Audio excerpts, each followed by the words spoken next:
Euh, moi, j'avais une remarque à faire par rapport à ce qu'a dit Norbert, car il parlait d'arches qui partaient de l'arche d'Abraham. Mais en fait, ce que les gens oublient souvent, et pourtant aujourd'hui, ça existe dans le développement personnel, c'est qu'il y a des pratiques qui sont sans aucune religiosité, comme le jeûne, la prière, la méditation.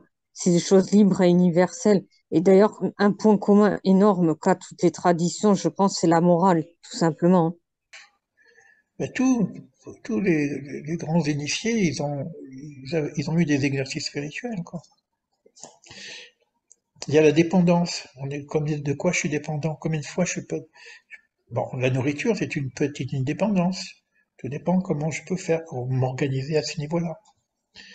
Si maintenant, si j'ai d'autres dépendances, bon, ça peut pas fonctionner. Il y a certaines addictions sur lesquelles il faut travailler.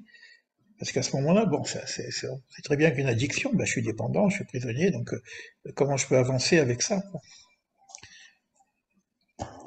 Que ce soit la cigarette, que ce soit l'alcool, que ce soit des choses comme ça.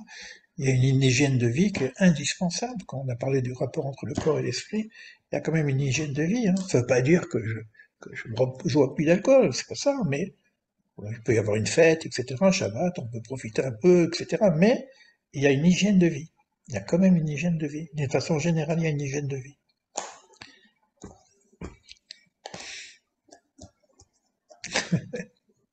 J'allais dire, il y a le sommeil aussi, il faut dormir.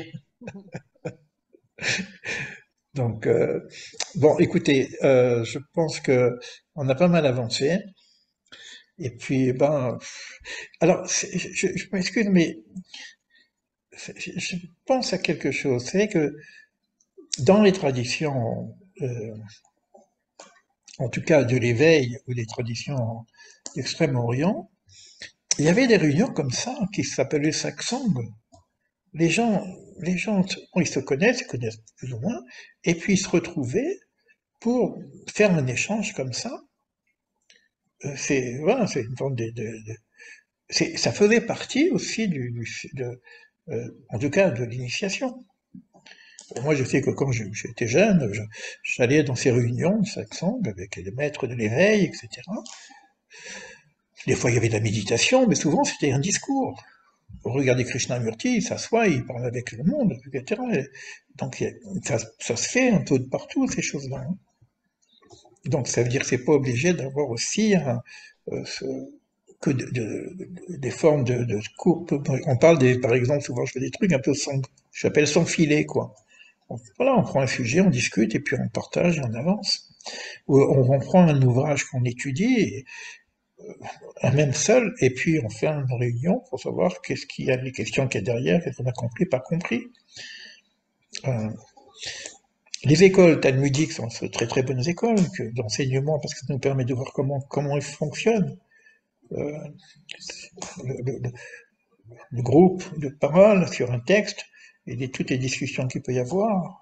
Et puis après, les gens travaillent seuls ou travaillent à deux aussi. Tout ça, ça va se mettre en place.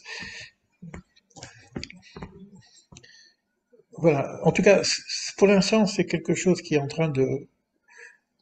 On est dans les graines, on pose des graines et puis qui est en train de s'élaborer.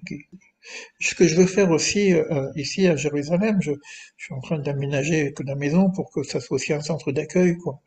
Les personnes qui veulent passer une semaine, quelques jours, qui puissent avoir aussi un endroit où se retrouver et faire un travail en même temps. Faire un travail, même en dehors du fait d'organiser des voyages vraiment initiatiques, cette fois-ci en petits groupes, quoi.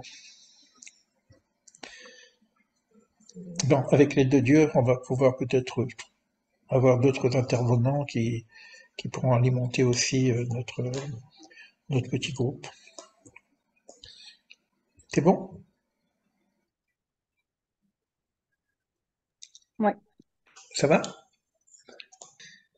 Écoutez, je vous dis à bientôt, je vous embrasse et un plaisir d'avoir échangé ce soir avec vous. Merci, Elie. Merci à vous. Merci. Merci. Merci à tous. Bonne soirée. Soirée.